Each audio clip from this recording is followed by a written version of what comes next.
Gusti Allah dan persekutuan Roh Kudus bersamamu dan bersama rohmu.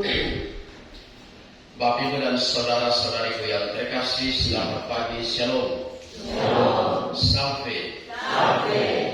Saudara-saudariku yang terkasih, hari Minggu biasa yang ke-27 ini kita datang bersyukur kepada Tuhan.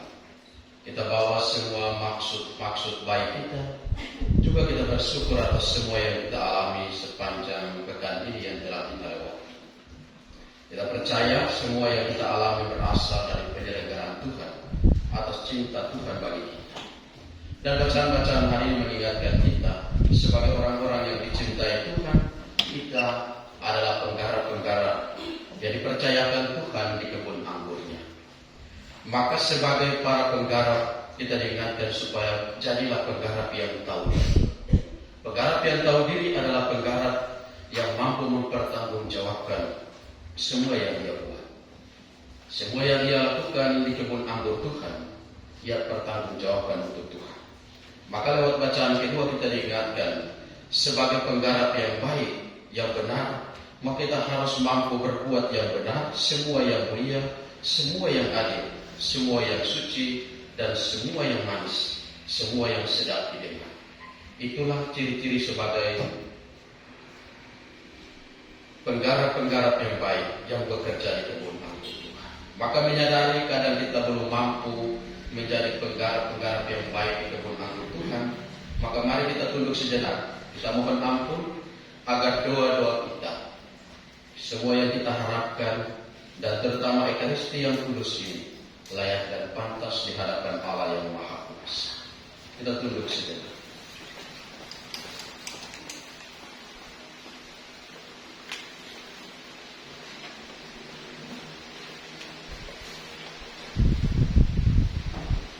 Sebagai ungkapan sesal dan tobat kita berdoa bersama doa saya mengaku.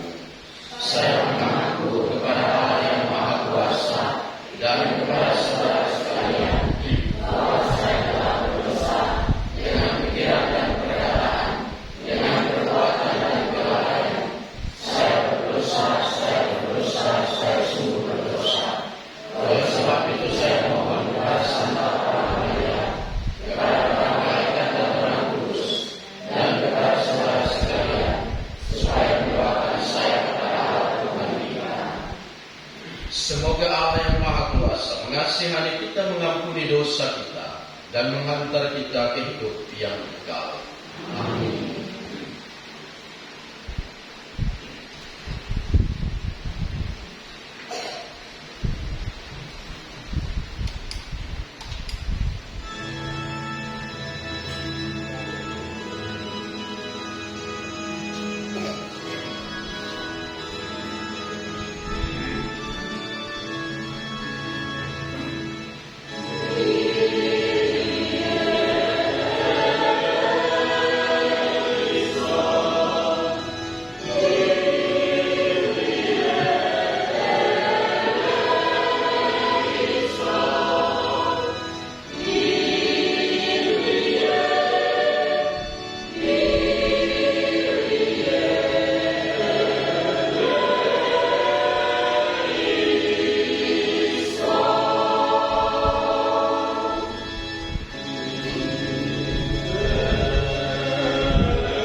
Allah Maha Kuasa dan Kekal, kemurahan hati-Mu melimpah jauh melampaui jasa ataupun permohonan kami. Limpahkanlah belas kasih-Mu kepada kami sepenuhnya. Ampunilah dosa-dosa kami yang menggelisahkan hati, dan anugerahilah kami segala sesuatu yang kami tak mampu menyebutnya. Dengan pengantaran Kristus Tuhan kami, yang hidup dan berkuasa kini dan sepanjang segala masa. Amin.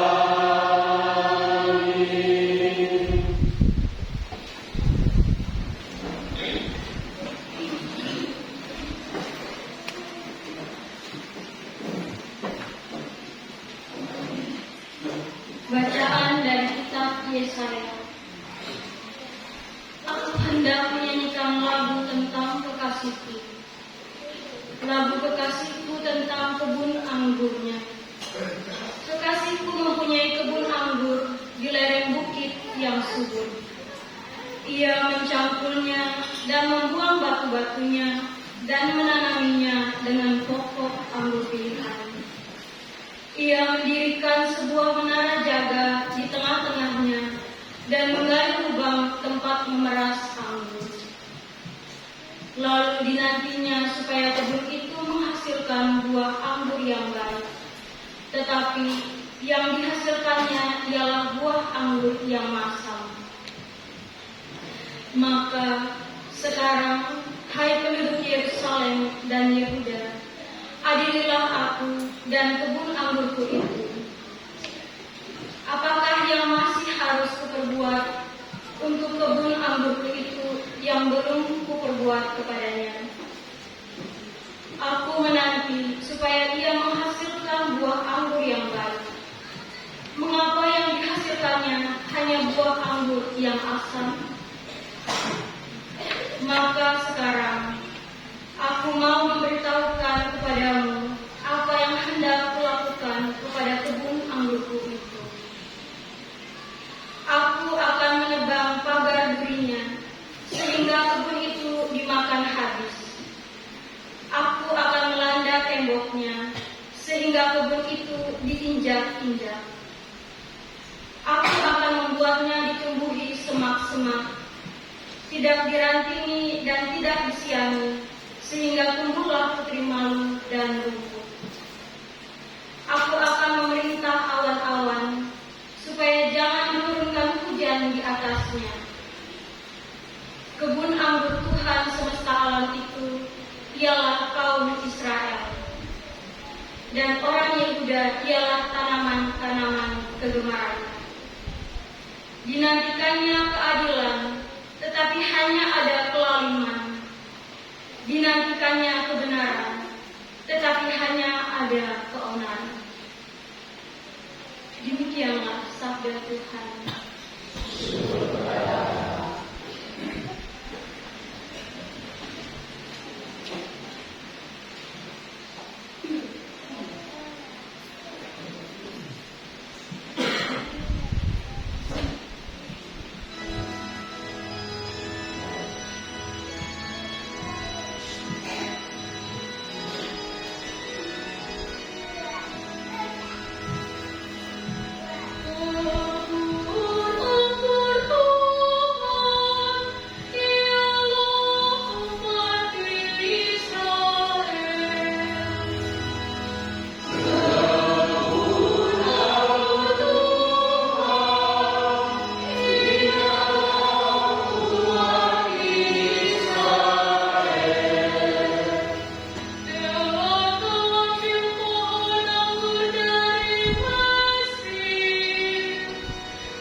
Pembacaan dari surat Rasul Paulus kepada jemaat di Filipi. Saudara-saudara, janganlah kamu khawatir tentang apapun juga, tetapi dalam segala hal nyatakanlah keinginanmu kepada Allah dalam doa dan permohonan dengan ucapan syukur. Maka damai sejahtera Allah yang melampaui segala akal akan memelihara hati dan pikiranmu dalam Kristus Yesus. Jadi saudara-saudara, semua yang benar, semua yang mulia, semua yang adil, semua yang suci, semua yang manis, semua yang sedap didengar, semua yang manis, semua yang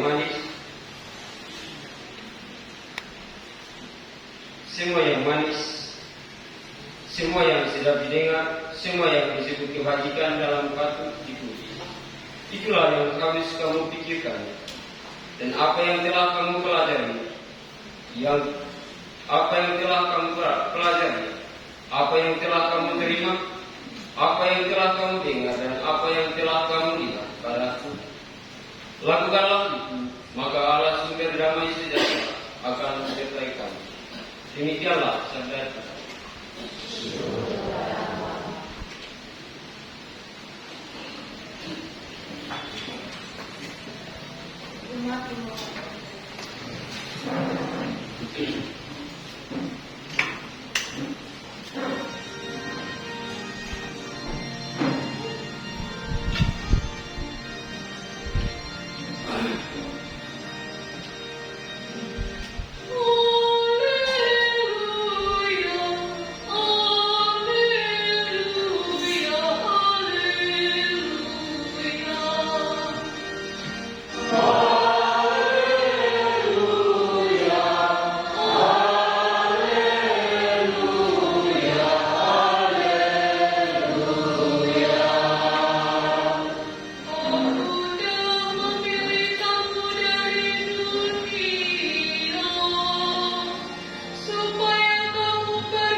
Tuhan bersamamu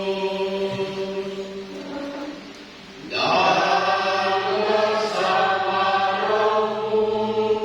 Inilah Injil suci menurut Matius. Dimuliakanlah Tuhan.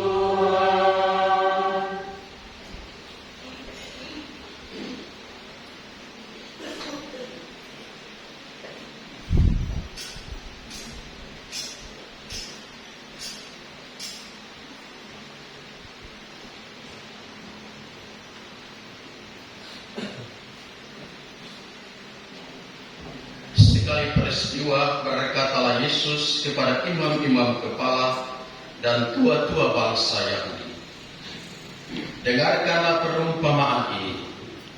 Adalah seorang tuan tanah membuka kebun anggur dan menanam pagar di sekelilingnya. Ia menggali lubang tempat memeras anggur dan mendirikan menara jaga di dalam kebun itu.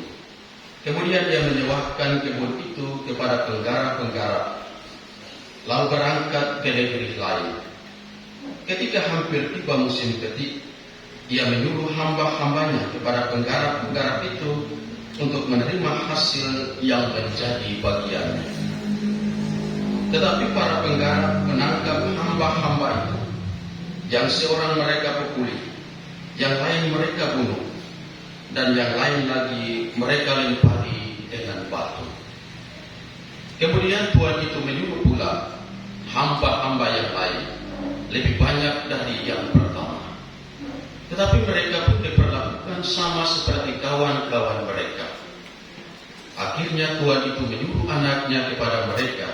Pikirnya, anakku pasti mereka segani.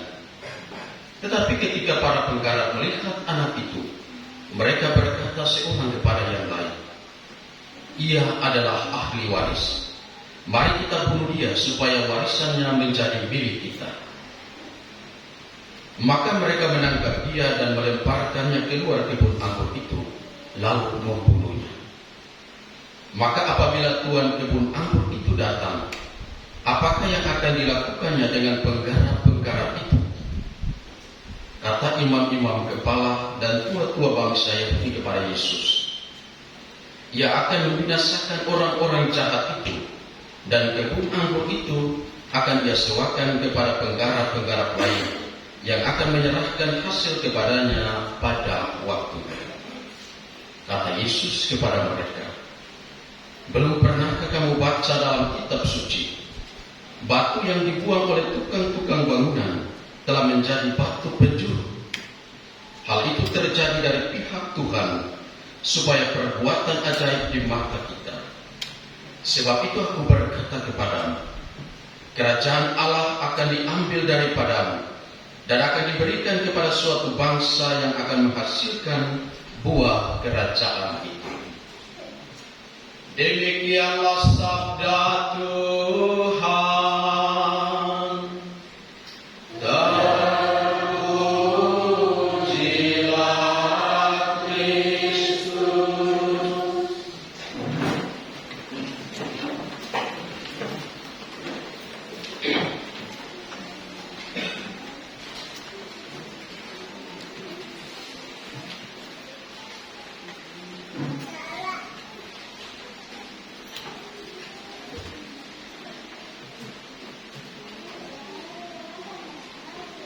Bapak, Ibu, dan saudara-saudariku yang terkasih, selamat pagi, Shalom.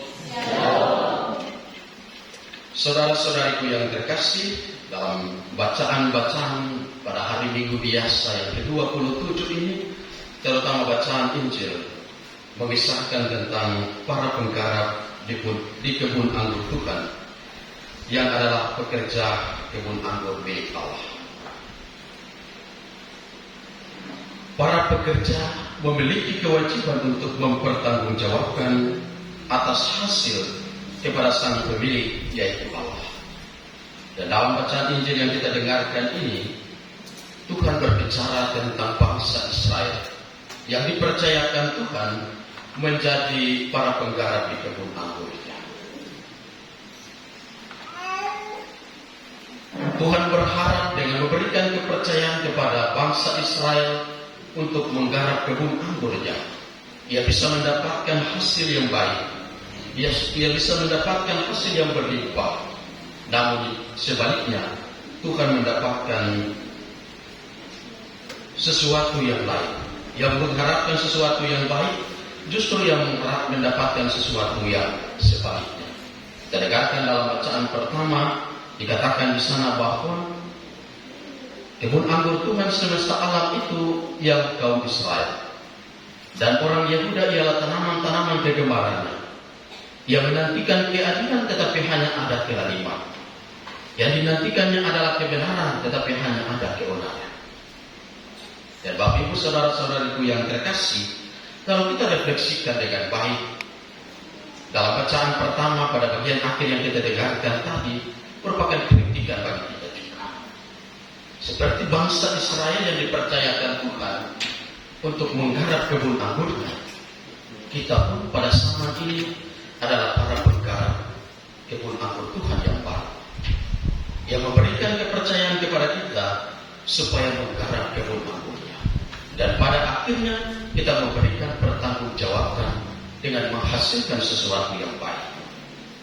Namun kita bisa bertanya sekali lagi dalam diri kita masing-masing, apakah kita telah menghasilkan sesuatu yang baik sebagai para penggarap yang menggarap kebun anggur Tuhan? Atau justru sebaliknya, ketika Tuhan mengharapkan kita menghasilkan sesuatu yang baik, sebaliknya kita menghasilkan sesuatu yang tidak baik.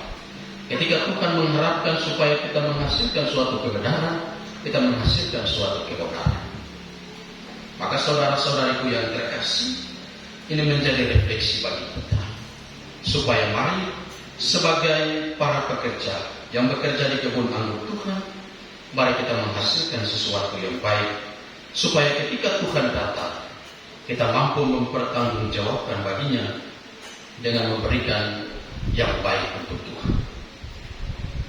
Saudara-saudariku yang terkasih, ketika Tuhan mengharapkan sesuatu yang baik dari bangsa Israel, namun yang terjadi sebaliknya, segala perbuatan dan sikap mereka yang jauh dari keinginan Allah, bangsa Israel sudah lupa untuk bersyukur kepada Allah.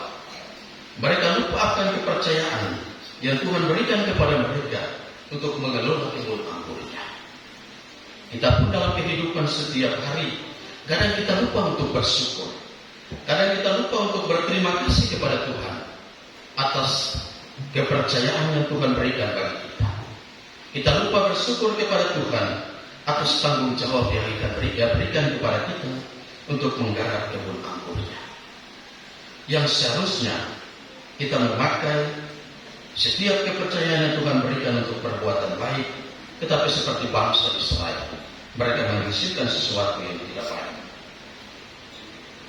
Karena itu saudara-saudariku yang terkasih, Tuhan mengharapkan dari pihak kita supaya menghasilkan sesuatu yang baik dengan memiliki sikap rendah hati, memiliki sikap rendah diri, dan tunduk pada kehendak pemilik kebun anggur itu. Dan pemilik kebun anggur itu adalah Tuhan sendiri. Dan bacaan kedua, nasihat dari Rasul Paulus kepada jemaat di Filipi tentang rasa untuk memiliki kebun anggur Tuhan. Dengan rasa ucapan syukur, rasa khawatir yang kita miliki harus dibekali dengan rasa ucapan syukur. Karena Allah adalah sumber kekuatan dan keselamatan bagi hidup kita. Bacaan kedua mengingatkan kita untuk memikirkan dan melakukan hal-hal yang benar, hal-hal yang mulia, hal-hal yang baik di hadapan Tuhan. Tuhan mengharapkan supaya kita menghasilkan sesuatu yang suci, sesuatu yang sedap didengar untuk dilakukan dalam hidup sehari-hari. Maka saudara-saudariku yang terkasih, sekali lagi bacaan kedua mengajak kita supaya menjadi para pengelola kebun anggur yang baik dengan menghasilkan sesuatu yang baik. Kita dengarkan dalam bacaan kedua tadi dikatakan di sana. Jadi saudara-saudara, semua yang benar, semua yang mulia, semua yang adil, semua yang suci, semua yang manis, semua yang sedap didengar, semua yang disebut kebajikan dan patut dipuji, itulah yang harus kamu pikirkan. Ya. Saudara-saudariku yang terkasih, dalam kehidupan kita di zaman ini, terutama di stasi ini, kita bisa menemukan tidak semua, tapi dia ada di antara kita. Kita bisa bertanya, apakah saya termasuk di dalamnya atau tidak? Apakah saya menjadi salah satu dari bagian orang-orang yang ketika berbicara sedap didengar, ketika berkata-kata menghasilkan sesuatu yang manis, ketika kita berucap, ketika kita bertindak menghasilkan sesuatu yang baik, sesuatu yang sedap dipandang, sesuatu yang sedap didengar, sesuatu kebajikan atau tidak? Sebagai pengelola kebun anggur Tuhan yang baik, Tuhan mengharapkan supaya kita bertindak demikian. Maka kalau Anda merasa, Anda dan saya, kita semua merasa kalau kita belum mampu melakukan tindakan-tindakan yang dituntut bagi kita sebagai pengelola kebun anggur Tuhan, Tuhan mengharapkan supaya jadilah pengelola kebun anggur yang tahu diri supaya bersyukur, bertobat dan bersyukur kepada Tuhan, karena semua yang kita terima berasal dari kemurahan Tuhan. Ia mati bagi kita, telah menjadi batu penjuru bagi kita, supaya kita diselamatkan. Maka itu saudara-saudariku yang terkasih, dari pihak kita, dari diri kita, Tuhan berharap supaya di kebun anggur Allah, ketika Ia datang, kita mampu mempertanggungjawabkan. Karena itu saudara-saudariku yang terkasih, dalam kehidupan kita setiap hari sebagai orang beriman, ada beberapa ciri orang beriman yang bisa kita hasilkan. Saya memberikan beberapa tipe sebagai umat beriman. Kalau Anda termasuk dalam yang baik, syukur kepada Allah. Pertama, sebagai orang beriman yang hidup di paroki ini, di stasi ini, saya melihat ada beberapa ciri kita sebagai umat Allah. Pertama, tipe umat Allah foto profil. Ya. Jadi foto profil, ciri umat Allah sebagai foto profil. Foto profil ada dua jenis, yang positif dan yang negatif. Ya, Anda lihat kalau di foto profil di berbagai media sosial, orang berusaha untuk menghasilkan sesuatu yang bagus, yang enak dilihat dan yang lain. Maka ada dua jenis foto profil. Ada orang yang suka berusaha supaya betul-betul menghasilkan sesuatu yang baik, berusaha supaya betul-betul menampilkan sesuatu yang baik. Ya, di foto profil kan berusaha foto edit bercantik sedemikian rupa supaya menampilkan yang baik. Ya, dalam kehidupan kita setiap hari itu demikian, baik, bagus. Ada orang tertentu yang memang berusaha supaya dia memberikan yang terbaik. Tetapi ciri foto profil yang kedua yang negatif adalah orang berusaha supaya dilihat baik, tetapi di belakang sebenarnya sebaliknya. Orang berusaha supaya sekedar dilihat baik saja. Ya. Di foto profil orang berusaha foto putih bagus sekali. Ya. Di TikTok biasa dibilang muka Korea, tapi dari leher ke bawah Afrika. Jadi orang berusaha menampilkan sesuatu yang baik supaya ketika dilihat orang tertarik. Tapi sebetulnya di belakang ada begitu banyak yang disimpan, yang disembunyikan. Ciri yang kedua adalah kolom komentar. Ya, jadi pertama tadi foto profil, yang kedua kadang kita tampil sebagai ciri yaitu kolom komentar. Ada orang yang hanya suka berkomentar saja. Ya, ketika orang lain posting, ketika orang lain berbuat sesuatu yang baik, tugasnya cuma komentar saja. Ada di antara kita tipe-tipe orang demikian, tipe kolom komentar. Dia cuma mampu ada di kolom komentar saja. Padahal dia tidak pernah bertanya, apakah dia sudah menghasilkan sesuatu yang baik atau tidak. Ya. Jadi kadang kita tampil sebagai ciri tipe orang yang cuma sampai pada kolom komentar. Yang ketiga adalah emoticon. Ciri emoticon. Lalu yang komentar yang baik, bagus. Tapi ada di antara kita tipe orang yang tipenya emoticon. Anda tahu emoticon kan? Yang cuma senyum, marah, jempol, menangis, dan lain-lain. Ketika dalam sebuah forum rapat, orang tampil untuk memberikan sesuatu, dia dulu senyum-senyum saja, tidak tahu dia punya maksud apa. Ketika diposting di grup-grup paroki dan lain-lain stasi, dia cuma kasih jempol, saya tahu dia setuju, kasih pokoknya jempol tinggi saja. Saya tahu dia setuju atau tidak, senyum-senyum tinggi saja emoticon.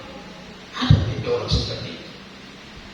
Ya, dia tampil cuma yang penting jempol tinggi, mau suka kasih dari belakang. Ya. Itu tipe orang yang dalam kehidupan kita setiap hari bisa kita temukan. Dalam umat, di stasi, di rukun, dan lain-lain. Ya. Nanti di belakang-belakang baru mulai cerita. Ketika terapat dan lain-lain, ya, tipe orang emoticon itu ya senyum saja, tanya setuju saja, jempol tinggi. Ya. Lalu ciri yang berikut adalah lomba. Sedikit-sedikit merajuk. Ya. Di Facebook sedikit-sedikit keluar. Di grup sedikit-sedikit bicara, tiba-tiba orang ini keluar dari grup. Di rukun sedikit-sedikit, terus yang mau pergi gereja. Di stasi sedikit-sedikit ada apa-apa, tidak mau lagi. Ya. Merajuk sedikit-sedikit itu. Ya. Begitu. Jadi Bapak Ibu dan saudara-saudara yang terkasih, ada tipe-tipe orang seperti itu. Sedikit-sedikit merajuk keluar. tidak mau lagi ke gereja, tidak mau lagi terlibat di stasi, di rukun, ibadat-ibadat dan lain-lain. Itu tipe-tipe yang bisa kita bertanya dalam diri kita sendiri, apakah saya termasuk di dalamnya atau tidak? Dan tipe yang berikut adalah konten kreator. Ya. Ini yang kita butuhkan dari umat kita. Konten kreator. Anda tahu konten kreator? Orang-orang yang berusaha menghasilkan sesuatu yang baik, berusaha untuk supaya dia menghasilkan karya.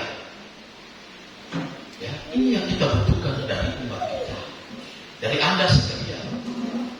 Jadi Anda jangan cuma sampai pada foto profil, kolom komentar, emoticon, sedikit-sedikit baju atau mau, tetapi Anda harus jadi konten kreator, menghasilkan sesuatu yang baik. Anda berusaha supaya bukan cuma Anda banyak bicara, bukan cuma Anda banyak berkomentar di belakang, tetapi Anda menghasilkan sesuatu yang baik.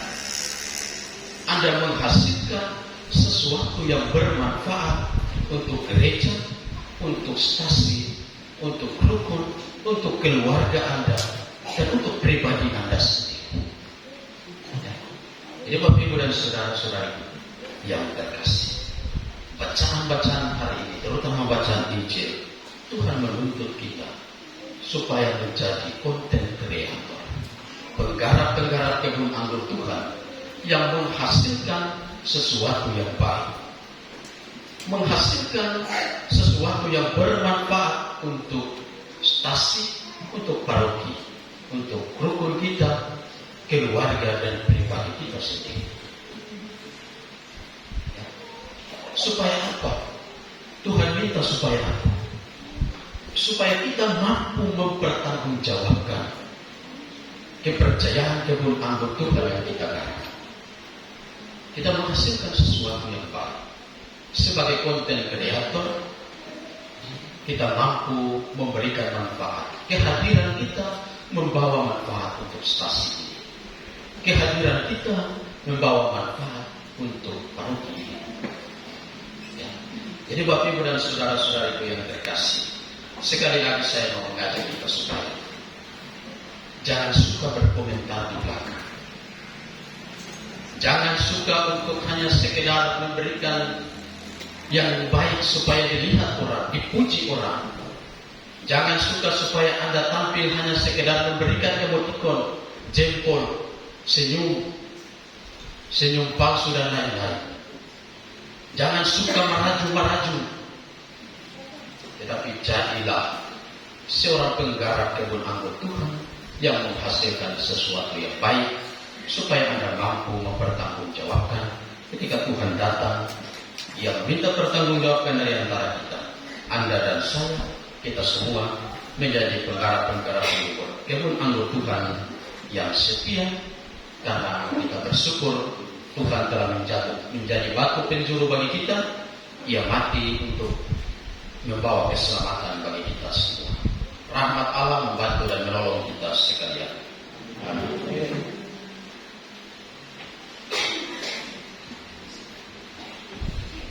Mari kita bangkit berdiri, kita ungkapkan iman kepercayaan kita. Aku percaya akan Allah,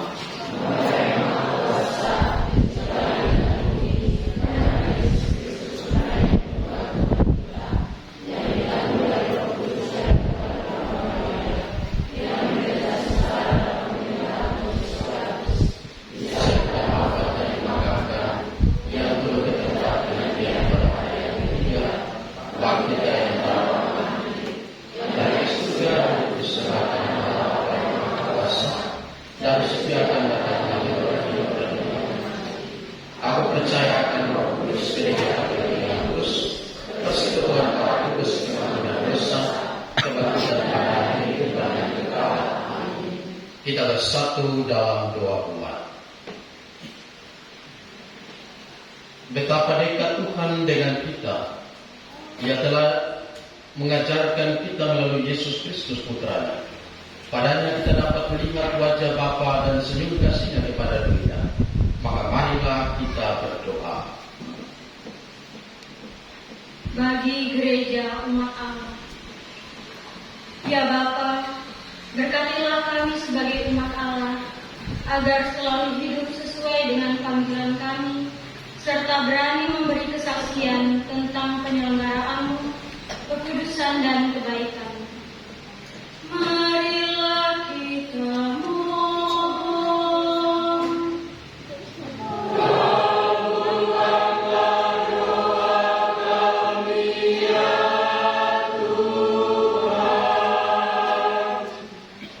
Bagi gereja-gereja yang masih muda. Ya Bapa, semoga gereja-gereja muda menerima nilai-nilai Injil secara utuh dan menjadikannya bagian integral dari budaya dan adat mereka. Semoga mereka memberi kesaksian tentang kekuatan Kristus serta Injilnya yang membebaskan. Marilah kita mohon.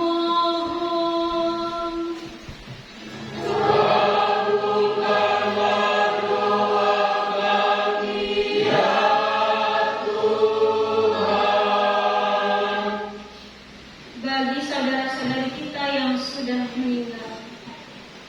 Ya Bapa, sudilah menerima kebaikan yang telah mereka lakukan semasa hidupnya, serta menganugerahkan kedamaian dan kebahagiaan kekal kepada mereka.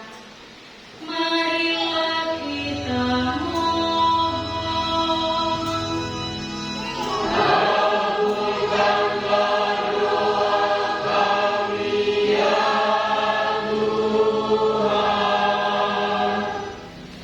Bagi kita semua yang berkumpul di tempat ini, ya Bapa, semoga hati dan budi kami selalu terarah kepada segala sesuatu yang baik, terhormat, jujur dan adil, sehingga hidup kami benar-benar sesuai dengan Injil yang kami imani. Marilah kita mohon.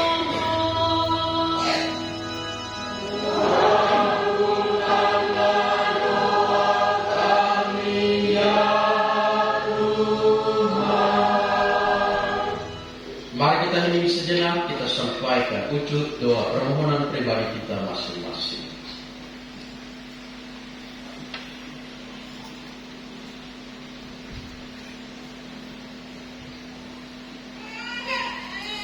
Marilah kita mohon.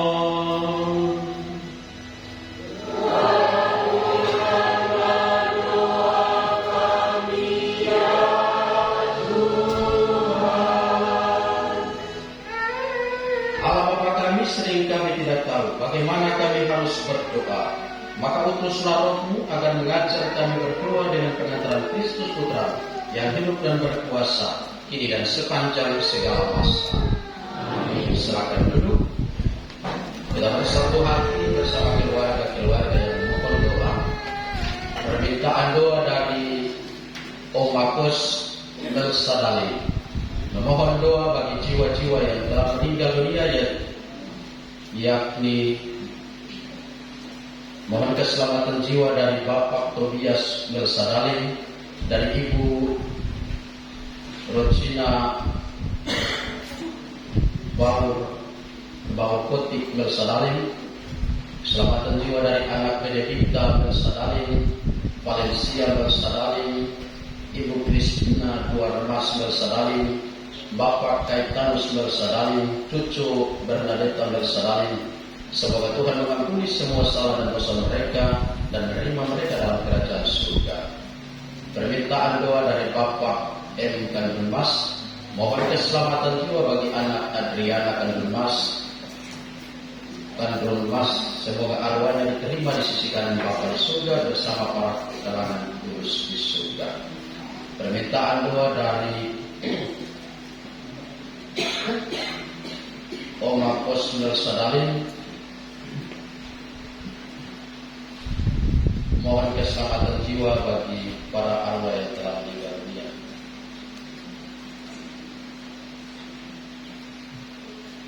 Bagi Bapak Bernabas Melsadali, Ibu Antonias Sakiresi Melsadali, Bapak Maximilianus Melsadali, Ibu Paulina Laian Melsasai, anak kami Agapitus Melsasai, Ibu Maximina Melsasai Sarpuni, Bapak Longus Sarpuni, dan Gadinda Melsasai, dan dari Agustina Elizabeth Melsasai. Semoga Tuhan mengampuni salah dan dosa mereka dan menerima mereka dalam kerajaan surga. Dari keluarga Melsasai, untuk arwah Bapak Barnabas Melsasai, Antonia Sakliresi, Bapak Mat Yanus Melsasai, Paulina Layan, Elizabeth Melsasai, Agapitus Melsasai. Semoga arwah mereka diampuni dan diterima dalam kerajaan surga. Permintaan doa dari Omakos Melsasai, mohon doa bagi suami tercinta Opa Manases Melsasai yang telah meninggal. Semoga Tuhan mengampuni salah dan dosanya dan menerima dia dalam kalangan para kudus di surga. Permintaan doa dari Lili Monis dan Grace Araujo, mohon keselamatan bagi Bapak Natalino Nanjimento Bereleino yang pada tanggal 10 Oktober nanti genap 1 tahun dipanggil Tuhan. Semoga Tuhan ampuni salah dan dosa mereka dan menerima mereka dalam kalangan para kudus di surga. Allah Bapa di surga, demikianlah doa umat kami bawa kepadamu. Engkau mengetahui maksud-maksud hati mereka, sebab Engkaulah yang berkuasa tidak sepanjang segala masa. Kita satukan semuanya dalam kurban Ekaristi, persiapan persembahan.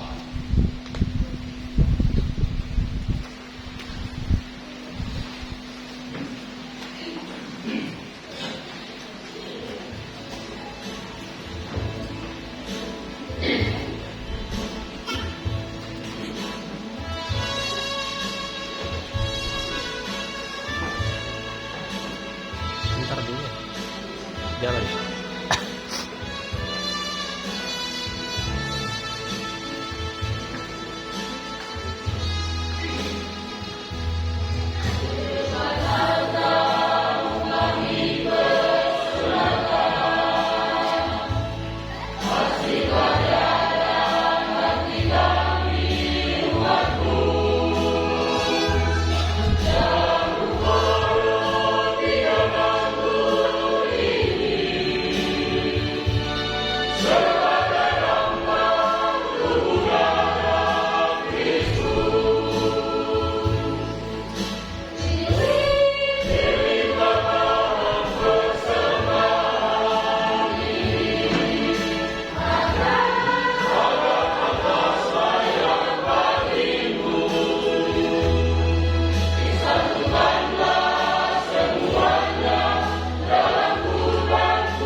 saudara-saudari, supaya persembahanku dan persembahan berkenan pada Allah Bapa yang Maha Kuasa.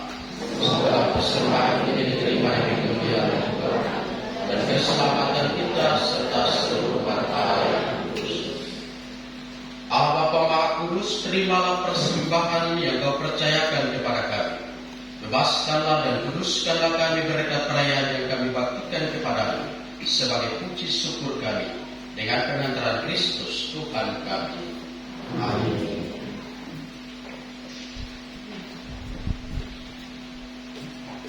Tuhan bersamamu.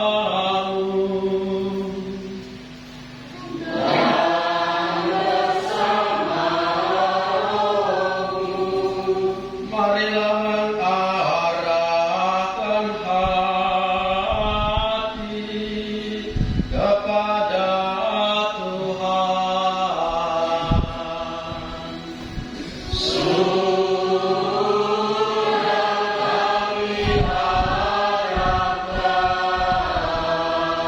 Marilah bersujud kepada Tuhan Allah kita.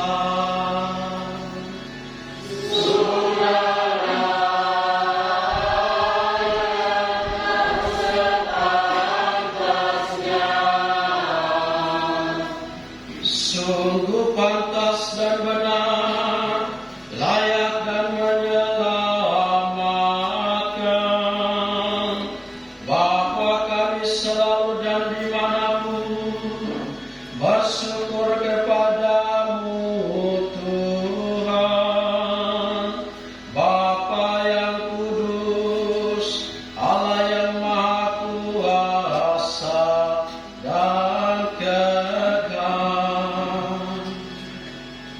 Sungguh tak terhingga kemuliaan-Mu, Engkau menopang makhluk yang fana dengan kealahan-Mu, dengan mengubah kodrat yang menyebabkan kami jatuh menjadi sarana keselamatan kami. Engkau menyembuhkan kami yang fana ini dengan pengantaran Kristus Tuhan kami. Dengan pengantaran Kristus itu, bala malaikat yang bersukacita di hadapan-Mu dalam keabadian menyembah keagungan-Mu. Kami mohon, perkenankanlah kami memadukan suara dengan mereka dalam sukacita bersama sambil berseru.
Sungguh kuduslah Engkau Tuhan sumber segala kekudusan. Maka kami mohon, kuduskanlah persembahan ini dengan pencurahan Roh-Mu, agar bagi kami menjadi tubuh dan darah Tuhan kami, Yesus Kristus. Ketika Dia diserahkan untuk menanggung sengsara dengan rela, Dia mengambil roti, dan sambil mengucap syukur Dia memecah-mecahkan, lalu memberikannya kepada murid-muridnya seraya berkata, "Terimalah dan makanlah kamu semua. Inilah tubuhku yang diserahkan bagimu."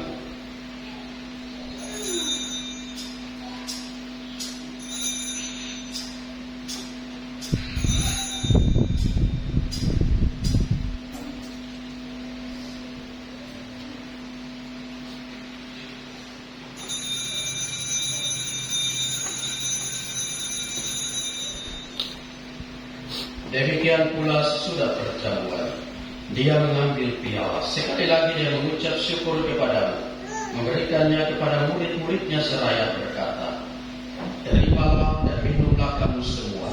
Inilah piala darahku, darah perjanjian baru dan kekal, yang ditumpahkan bagimu dan bagi semua orang demi pengampunan dosa. Lakukanlah ini sebagai kenangan akan aku."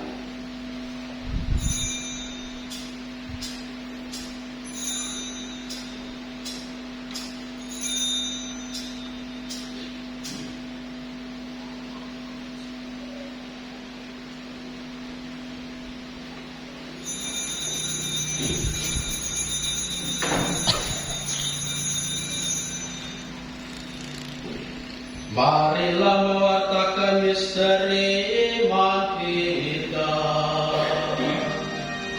Setiap kali kami makan roti ini dan minum dari piala ini, wafat-Mu Tuhan kami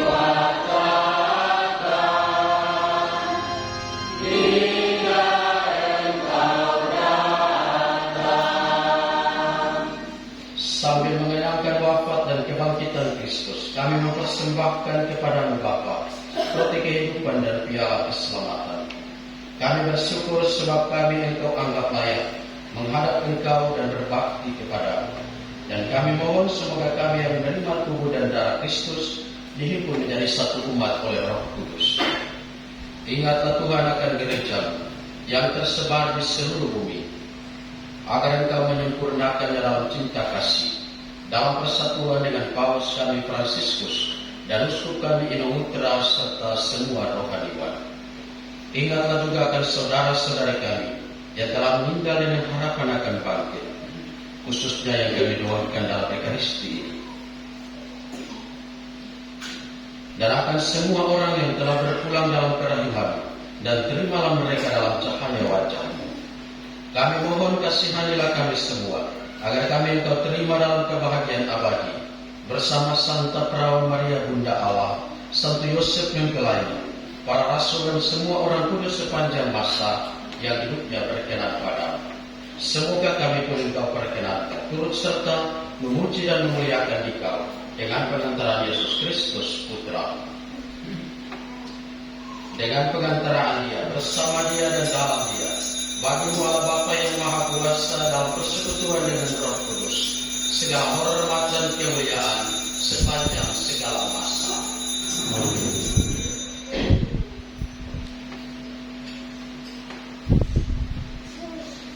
Atas petunjuk penyelamat kita dan menurut ajaran ilahi, maka beranilah kita berdoa.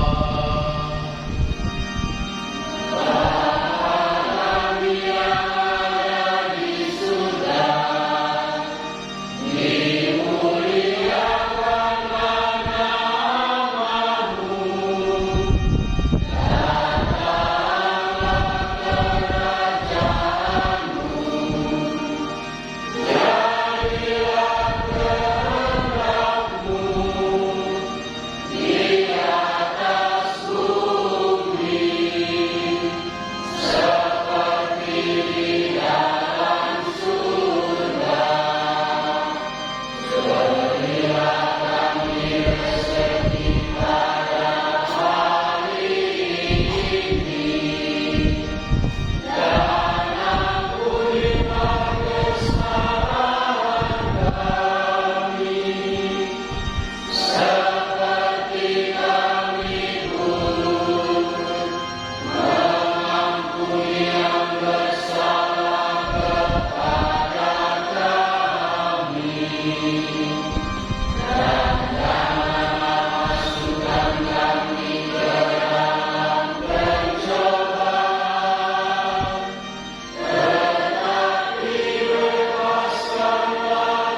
Sudilah memberi damai sepanjang hidup kami, supaya kami yang telah dikuatkan oleh kelimpahan belas kasih-Mu selalu bebas dari dosa dan dijauhkan dari setiap gangguan, sambil menantikan harapan yang membahagiakan dan kedatangan penyelamat kami, Yesus Kristus.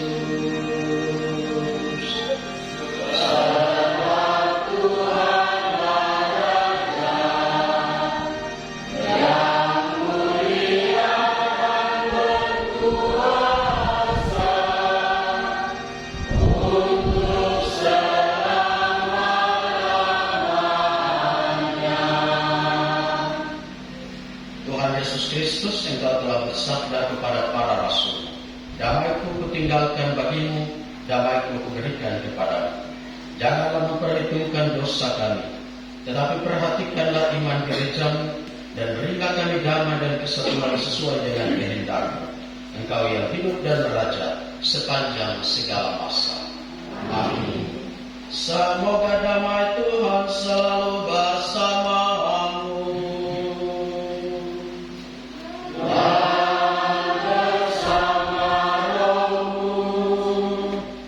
Saling memberikan salam damai.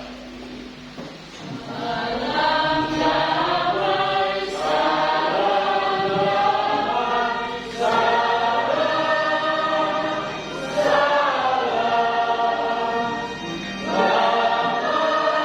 Kristus bersamamu.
Saudara-saudari terkasih, lihatlah anak domba Allah.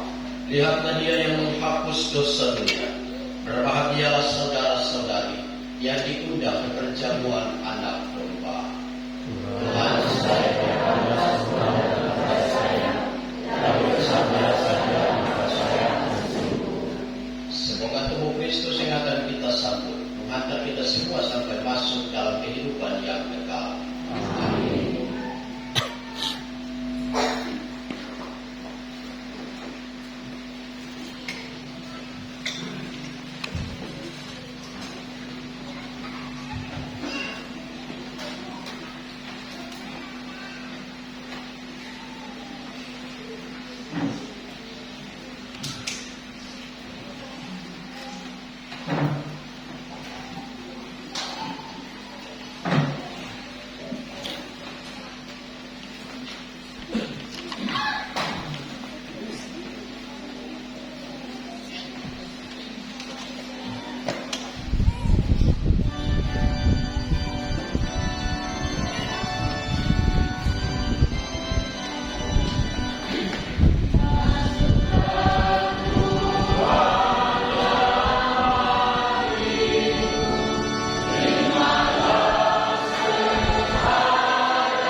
kita berdoa.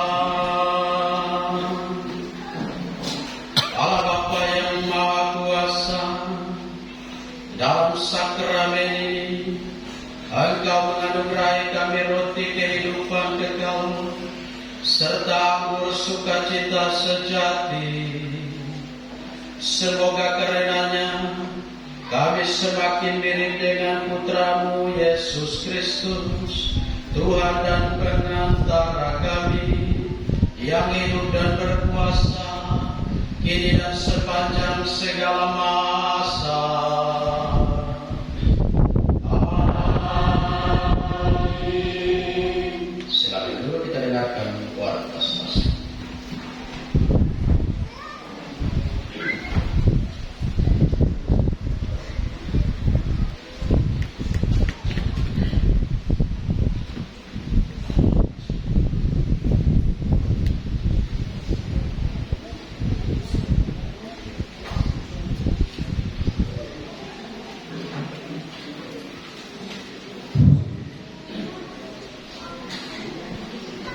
Bapak Ibu umat Allah yang terkasih, selamat pagi, Salve.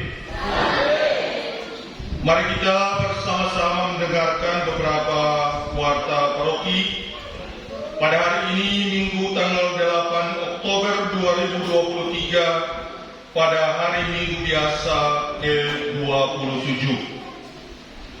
Yang pertama, ucapan terima kasih. Pertama-tama kami sampaikan banyak terima kasih kepada Bapak Pastor Denny, Pastor Vigaris, yang telah memimpin dan mengantar kita dalam perayaan Ekaristi Kudus pada pagi hari ini. Terima kasih pula yang sama kami sampaikan kepada para petugas liturgi, KOR dari Rukun Santo Vincentus a Paulo, pemazmur, lektor, dan adik-adik PPA yang telah melaksanakan tugasnya di pagi hari ini dalam perayaan Ekaristi Kudus. Semuanya berjalan dengan baik. Yang berikut, atas nama pribadi istri almarhum Bapak Manases Melsasair, keluarga Bapak Aris Johans dan Ibu Rufina Melsasair, dan keluarga besar Melsasair Johans, mengucapkan terima kasih banyak kepada para pastor, frater dan umat Allah, umat yang berada di Tiakur, Kaiwatu dan sekitarnya, atas pelayanan misa requiem atas meninggalnya Bapak Manases Melsasair pada tanggal 6 Oktober kemarin. Semoga doa-doa kita diterima dan berkenan untuk keselamatan jiwa almarhum terkasih. Yang kedua, petugas liturgi untuk Minggu tanggal 15 Oktober 2023. KOR dipercayakan kepada Rukun Santa Cecilia Kaiwatu, pemazmur Rukun Santo Vincentus a Paulo, lektor, lektris dipercayakan kepada Rukun Santa Maria de Fatima, dan putra-putri altar dipercayakan kepada pembina Sekami dan PPA. Yang ketiga, beberapa pengumuman, informasi, dan himbauan. Pertama,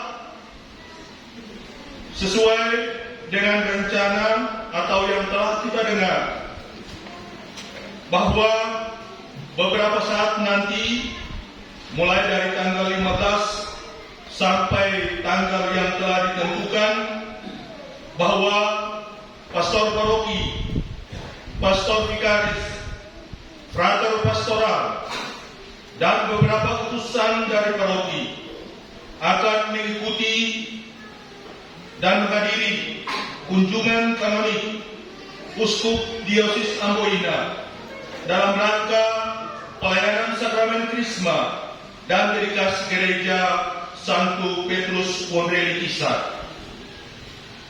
Dan oleh sebab itu, maka beberapa saat nanti para pastor dan frater tidak akan berada di pusat paroki kita, dan oleh sebab itu segala macam pelayanan rohani gerejani di paroki ini, khususnya di Tiakur, akan dihandle oleh Dewan Pastoral dan Dewan Pastoral Rukun.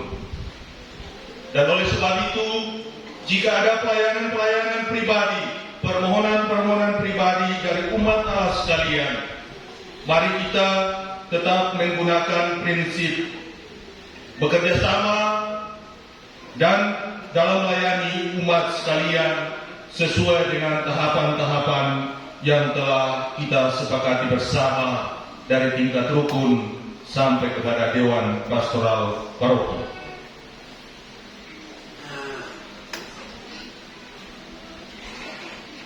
Yang kedua,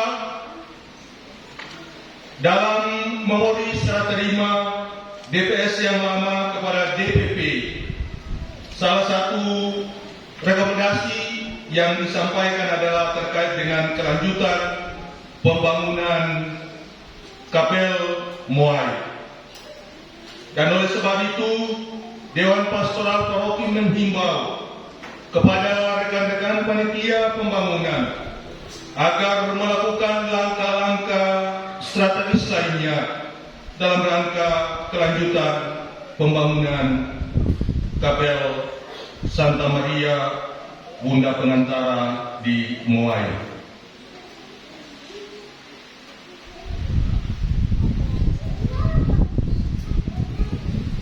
Yang berikut beberapa himbauan. Kami menghimbau kepada semua umat, baik dalam doa pribadi maupun di dalam doa kelompok-kelompok kita, baik di rukun maupun di kelompok-kelompok kategori yang lainnya, kita berdoa mohon kesuksesan untuk pelayanan kunjungan kanonik Bapak Uskup, teristimewa kepada panitia dan stasi-stasi, khususnya stasi Wonreli dan stasi Lelura, dalam rangka pelayanan kunjungan Bapak Uskup dimaksud. Semoga semuanya dapat berjalan sesuai dengan jadwal dan dapat berjalan sesuai dengan jadwal yang telah disepakati bersama. Selanjutnya, marilah umat Allah yang terkasih, kita gunakan bulan Oktober ini sebagai kesempatan untuk kita saling mengunjungi antar keluarga, selain memohonkan kepada Bunda Maria, semoga Bunda Maria lewat doa dan perantaranya dapat memberkati dan melindungi kita sekalian. Yang kelima, keadaan keuangan paroki dalam minggu ini.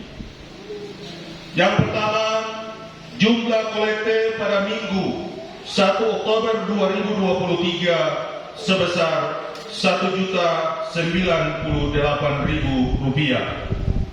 Pengeluaran transport frater dan kebutuhan pastor di pastoran sebesar Rp650.000.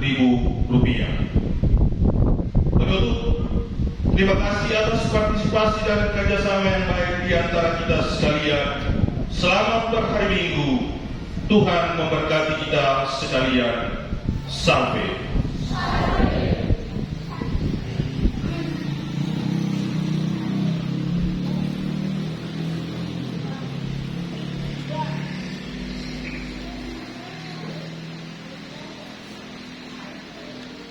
Bapak Ibu dan saudara-saudara yang terkasih, sebelum kita mohon berkat penutup, ada beberapa hal yang saya sampaikan. Pertama, katekesi tentang lektor, lektis, ya. Jadi Bapak Ibu, saudara-saudara yang terkasih, kalau ada bacaan pertama, jadi ini bukan kritik untuk mereka yang baca hari ini, tapi memang sudah terjadi sebelum-sebelumnya dan saya memberikan sedikit katekesi. Jadi Bapak Ibu, kalau Anda baca bacaan, ya contoh misalnya tadi, bacaan pertama, ya, bacaan dari kitab Yesaya. Kalau Anda baca bacaan, jangan bilang bacaannya lalu Anda tuduh, ya. Jadi misalnya, bacaan dari kitab Yesaya, lihat ke umat, ya. Jangan Anda tuduh lihat di buku, kan so hafal dong. Masa cuma sekali itu kamu sing hafal lah. Ya. Jadi biasanya kalau pastor baca Injil, selalu Tuhan bersamamu, lihat ke umat. Lalu inilah Yesus menurut Lukas atau menurut Matius, lihat ke umat. Supaya komunikatif itu jalin terjadi di situ, ya. Dari awal Anda tuduh sampai di terakhir juga demikian.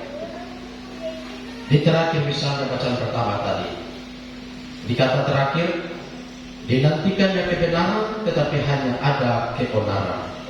Anda jeda sejenak, angkat muka, lalu katakan, demikianlah sabda Tuhan. Ya. Jadi seperti itu yang benar. Jadi jangan Anda tunduk dari bacaan dari kitab Yesaya sampai di terakhir, demikianlah sabda Tuhan, tunduk terus. Sampai kadang Anda tidak jeda di kata terakhir antara bacaan dan demikianlah sabda Tuhan, langsung sambung saja, ya. Jadi ada orang yang bacanya begini, dinantikannya kebenaran tetapi hanya keonaran, demikianlah sabda Tuhan, ya.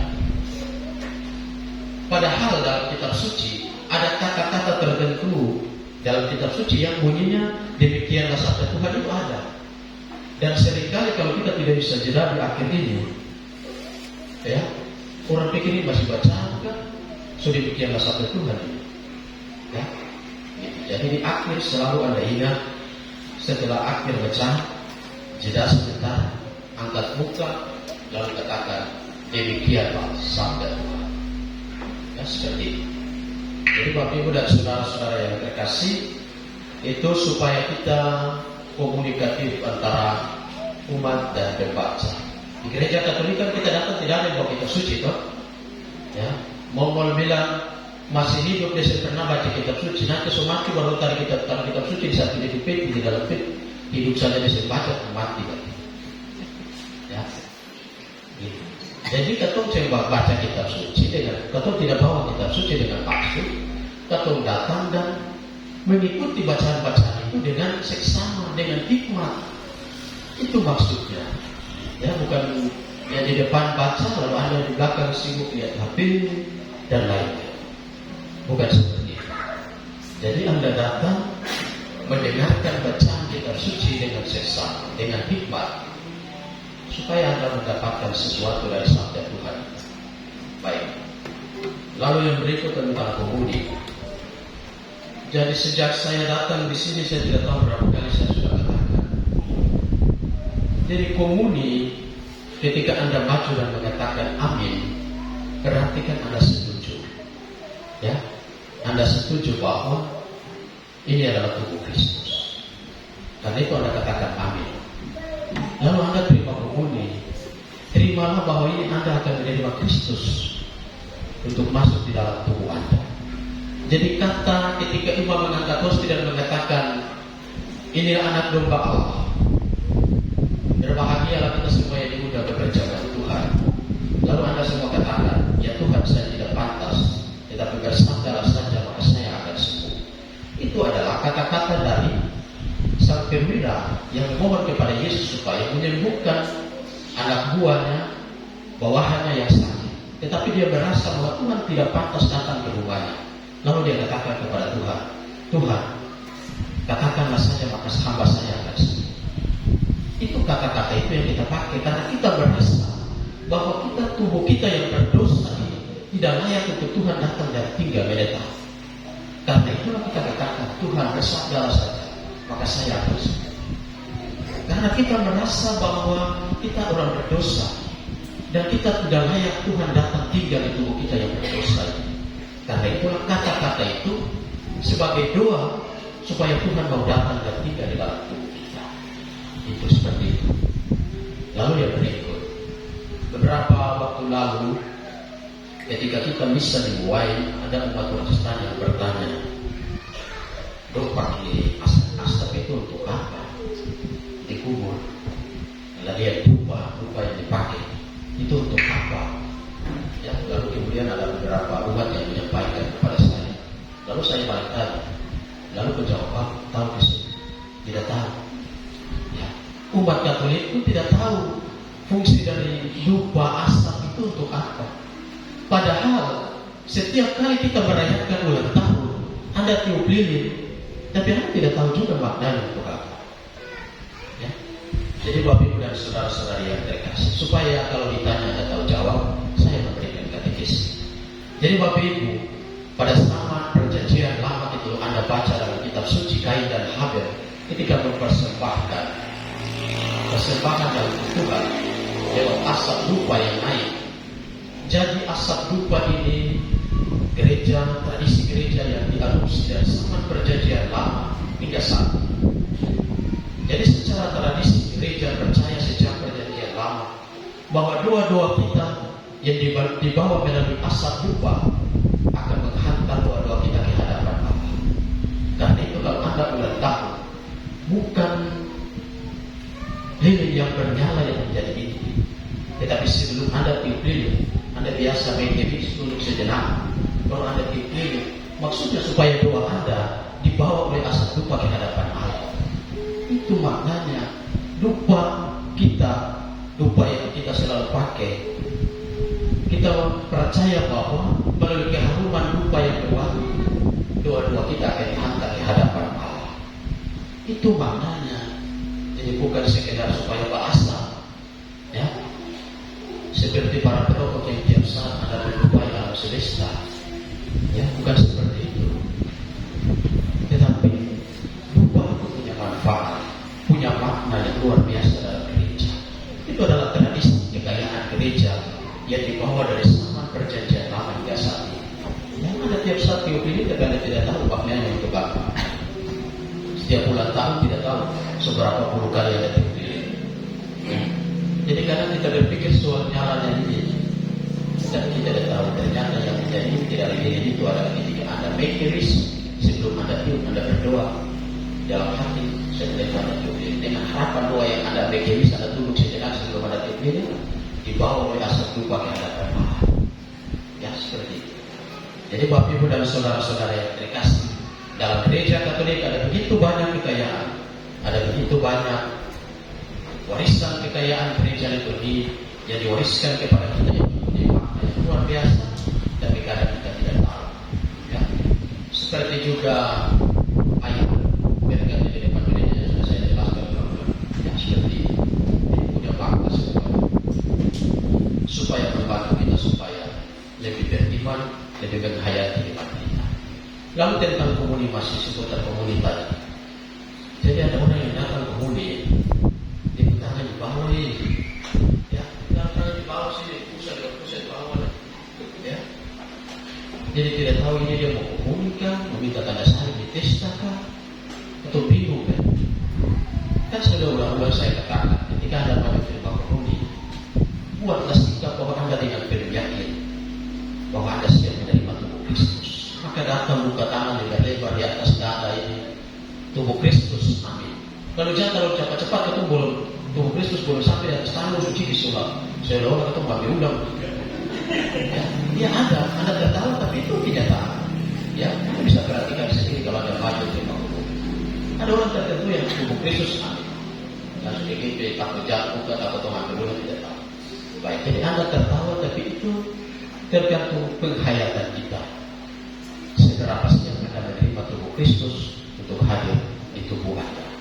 Ya, baik, Bapak Ibu saudara-saudara yang terkasih, yaitu beberapa himbauan katekese untuk kita sekalian. Lalu yang terakhir, saya minta untuk umat sekalian. Seperti dalam renungan tadi, saya katakan bahwa kalau Anda tidak suka dengan seseorang, jangan suka bicara di belakang-belakang. Anda tidak suka dengan Pastor Benny, datang dan bilang, Pastor, saya tidak suka Pastor begini, pasti saya terima.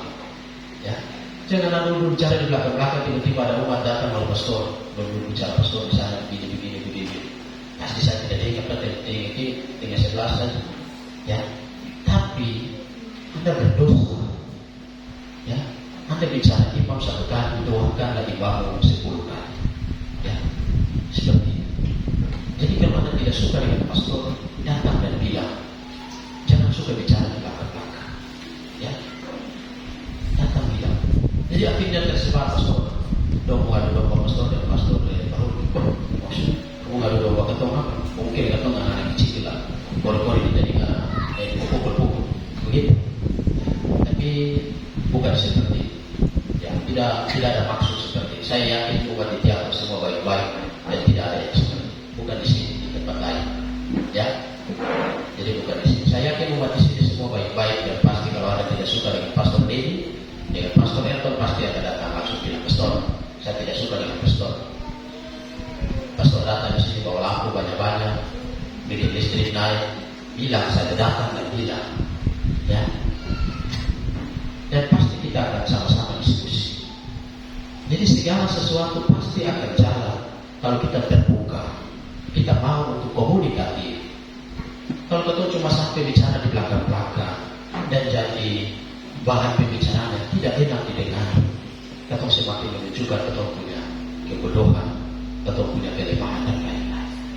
Maka Bapak Ibu dan saudara-saudara yang terkasih, saya tidak bermaksud menyinggung siapa-siapa di sini karena saya percaya bahwa Tiago tidak seperti ini. Ya, saya yakin Anda semua luar biasa, orang baik yang Tuhan percayakan di kebun anggurnya, dan semoga seperti dalam renungan tadi kita menjadi umat Allah yang konten kreator, menghasilkan sesuatu yang baik untuk kemajuan stasi kita, gereja kita, rukun kita, keluarga dan pribadi kita masing-masing. Rahmat Allah membantu dan menolong kita sekalian. Amin. Mari kita bangkit berdiri, kita ungkapkan iman kepercayaan. Kita mohon berkat dari Tuhan.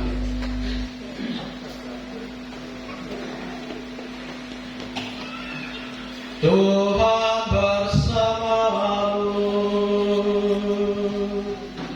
dan bersama rohmu. Semoga Allah yang Maha Kuasa memberkati saudara-saudari sekalian, Bapa dan Putra dan Roh Kudus.